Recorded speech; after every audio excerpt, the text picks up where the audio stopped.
Hello, everyone. We are ready with our next talk. We have Tui. She's an educational consultant turned front-end developer who is passionate about edtech, green software, and animal rights. She's here with her talk, Everyday Green Coding, Making Climate Action Accessible in Your Code Editor. Over to Tui. Let's welcome.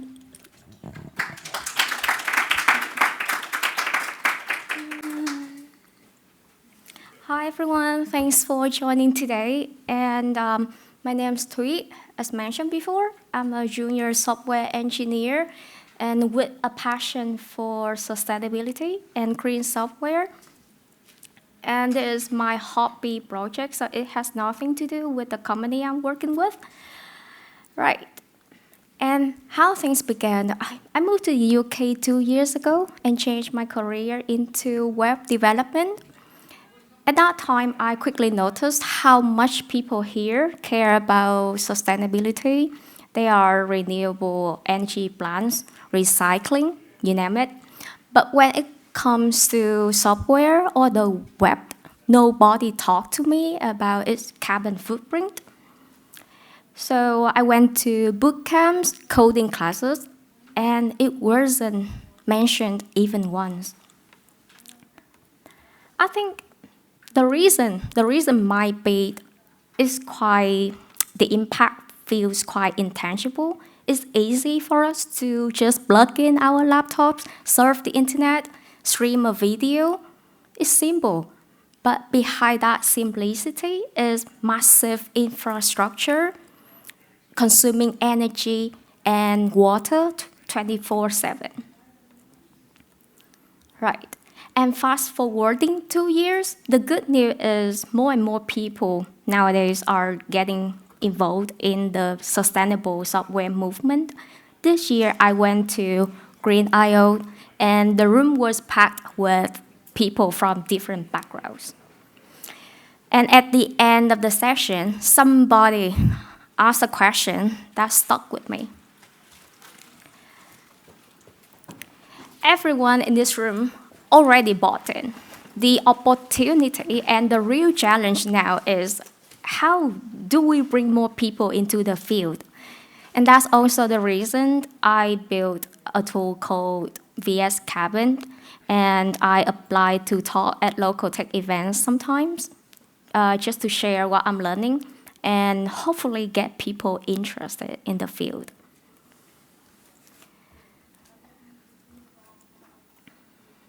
And today I'm going to quickly mention the practices I'm doing, talking about VSCarbon main features, and of course the challenges and what I've learned building the tool.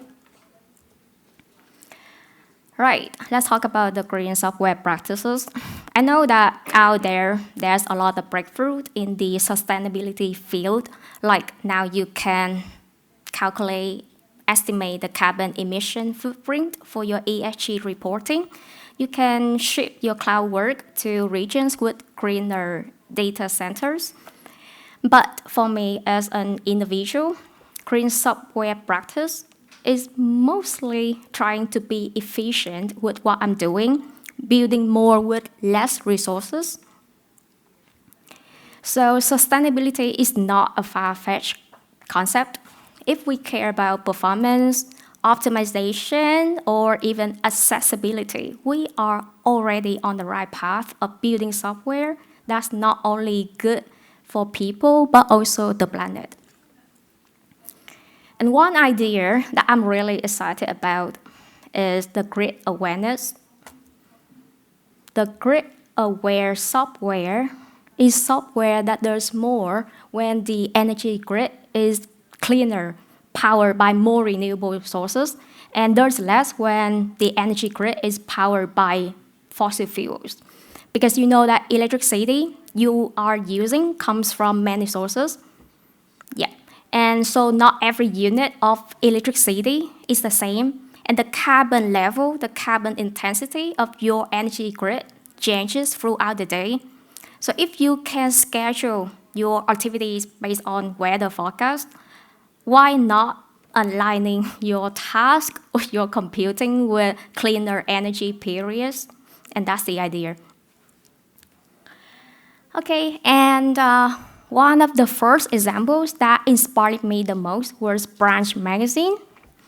And you can see the example here. If the user, the visitors, comes to the website when their local energy grid is a little bit dirty, powered by more fossil fuels, you could see the experience simplifies. It looks like an eco mode to me. And you can see the website loads less photos. And if you visit the website on a better day when there's more renewable sources in the energy grid, the website will show you the full experience. So it depends on how dirty, how clean your energy grid is. And this, the currently carbon intensity in Northern Ireland is not too clean, so we can't see that many photos. I like the concept so much, I wanted to do something with it. And the time came. Branch magazine called for proposals, and of course, I decided to answer their call. Yeah. Right, and these keywords are what I generated, I wrote down during the brainstorming session. I'm targeting developers, and I know that you guys, people do care about climate action, but maybe you are just busy or simply forgetful. So I want to bring the carbon intensity data to your daily workflow to make it visible to developers every day and making it part of our workflow so that we can make decisions with the climate action in mind. So that's why you see the keywords, visualization, daily exposure, and habit change. That's what I'm trying to do. It should be fun and simple as well, so that even a tech newbie can also try it out. I truly believe that climate action only becomes possible when we make it accessible. And accessible here means that regardless of your experience, you can test it out, you can play along, experiment. Right. And now let's get back to the extension that I developed. If we have time, I will show you how it works in my VS Code, but for now I just have screenshots. So you could see that due to time constraint, my MVP just had two main features, the data visualization and the Git commit tracker. And up there, you could see the current carbon intensity. So the user has the option to input their region postcode. And that time I was playing around with North Scotland, so that's why you saw the value up there. And talking about the status, the carbon value, so what does a number mean? How do we know if that number is low, high, or moderate? Luckily, the UK National Grid API already calculated that index for me. So they based on the historical data and average data of the region. So they came up with the level like low, high, that number is moderate. Yeah, so I just displayed the data up there. And apart from the carbon level, you could see that I also show the breakdown of the energy grid. You could see the percentage of the renewable sources or the fossil fuel sources, and you can rely on either the energy breakdown or the carbon intensity level to schedule your task. And on the right-hand side is the commit tracker. I want to track the progress, but why choosing the GitHub commits? The first reason is that it's doable. Because I know that when you coding, you do a lot of tasks. Every phase of the process can consume energy. But for me, tracking your new commit is more doable. And the second reason is that a GitHub commit, and whenever you commit, you push your code, it will trigger a chain of CI/CD processes and other behind-the-scene operations that quietly consume energy. And to turn this hidden energy into climate action, it's, for me, best to run these tasks during the low carbon periods. when the energy grid is more powered by renewable sources. Right, and what to do with these numbers? One idea that I could think of is that after a sprint or a quarter, you look at how many sustainable commits you did. So if you push your code, commit your code during the moderate low level, that will be counted to the sustainability rate. And at the end of spring or quarter, you can count, you can convert these numbers into something more physical. There's an app out there called the Tree app. You can, like if you have 100 commits, for example, you can turn that into 50 real trees planted. So that's the idea. You can turn something virtually into physically. And I myself also using this extension, and I noticed my habit shifting a little bit. I don't mind waiting a little longer or schedule my task until the carbon level drops a little bit. So that small pause becomes a conscious choice, one that feels easy enough for me and meaningful. Right, and now came the challenges. I encounter both practical and technical challenges, but here I just mentioned 4 of them. So first and foremost, it's always about the data, how good data that I have. Apart from the UK National Grid API that provides free access, cover different regions, most free carbon APIs out there cover only one region for one user.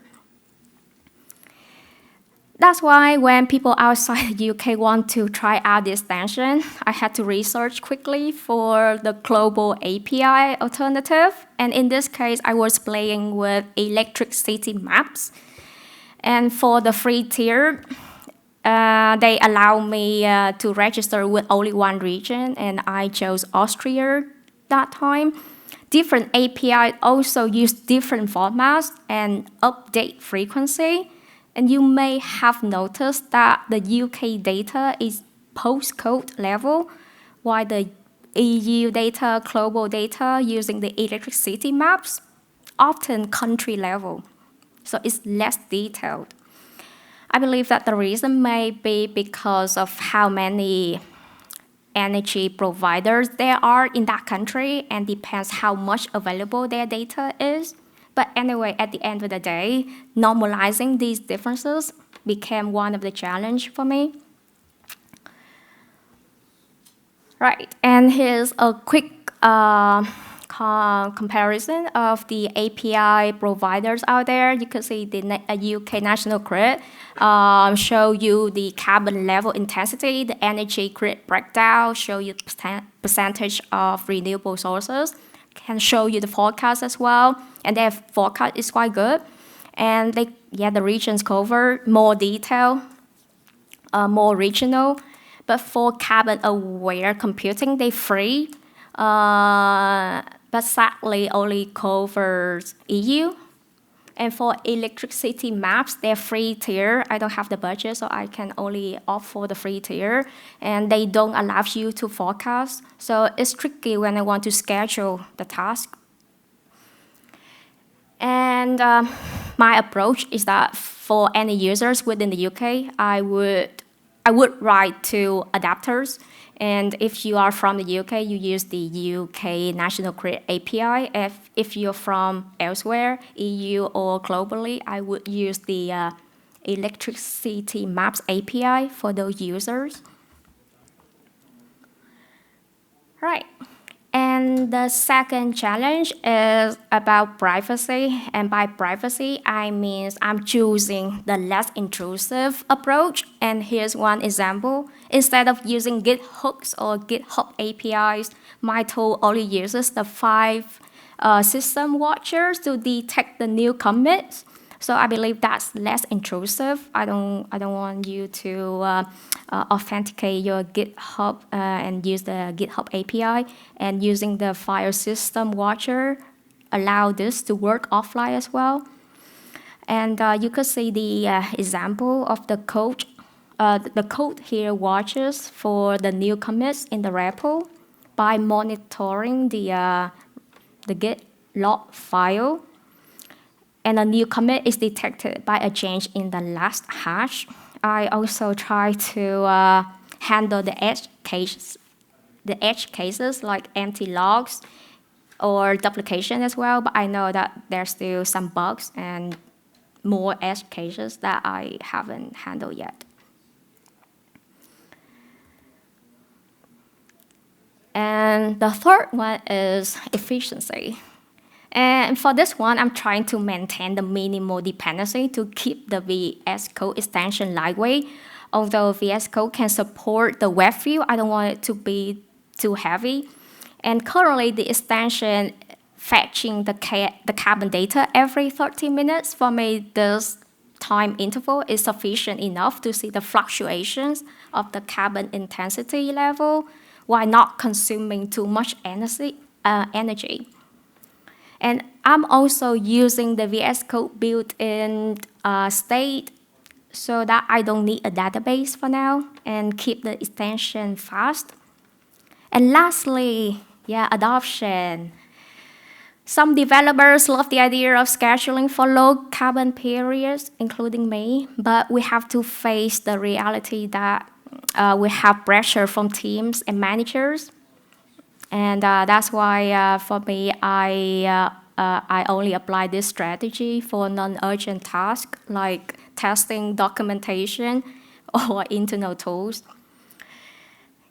So ultimately, the goal of the extension here is to help developers, especially the junior one, to experiment, to learn, and gradually align their workflows with align their workflow with environmental goals. And to me, even failed experiment contribute to the progress. And to wrap things up, here's what I've learned. Firstly, the tool doesn't have to be perfect because you could see there are a lot of features I haven't worked on yet, and there's a lot of edge cases I haven't tackled yet. But I still went ahead and published it anyway, and luckily the idea and the MVP was accepted by the Branch magazine, and it was featured in the Green Software newsletter as well. And recently, the German Green Software also put it on their ecosystem website. And for me, that's a proud milestone for junior.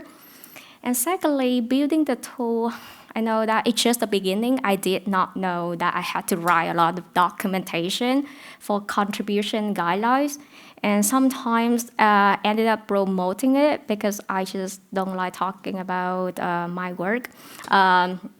But it may feel overwhelming sometimes. But luckily, I know that I'm not doing this by myself because the Green Software and the open source community out there is very supportive. They show me the way and point me to the resources. And that's it. And here's the link to the repo where I write in detail about the methodology and also included some relevant links so that you can experiment with the idea yourself. And if you find any bugs or have any feedback, please create an issue, or at the end of the document, there will be a link to the feedback form. So every feedback will be appreciated. And that's it. Thank you very much.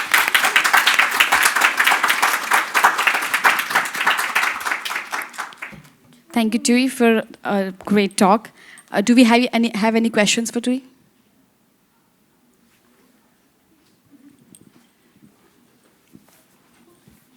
Hi there, thank you for your talk. Did you have any other ideas for features that you wanted to put in, or anything for the future? Okay, so for this one, I have plenty of ideas I want to work on, but I'm not sure I'm capable of that yet. But anyway, so you may notice in the brainstorm session, I mentioned the nature here. I wanted to bring the nature elements like the the wild animals, the trees, into the VS Code extension. And when you Google, you would find the VS Code pet extension out there. It's really cute. It's pixel art as well. So I want to bring that into the extension. So whenever the carbon level drops or rise, your pets will react accordingly.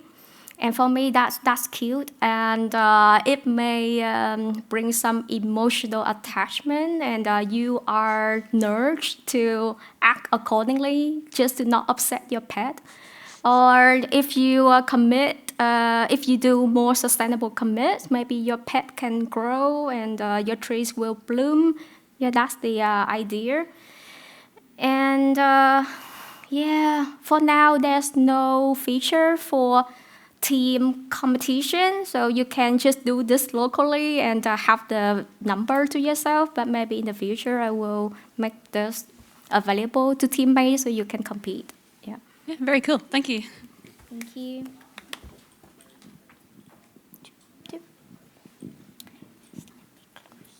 This. Yeah, so is there any internal functionality that is specifically dependent upon VS Code APIs, or is this something that could be reasonably simply adapted to be run independently as a systemd process, for example?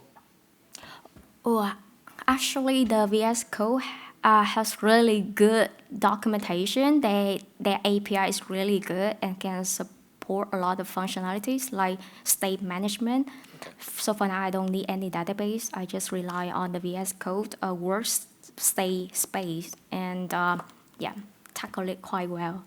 Okay. And thank they also support the web view, so you can show more numbers and that's it. Thanks.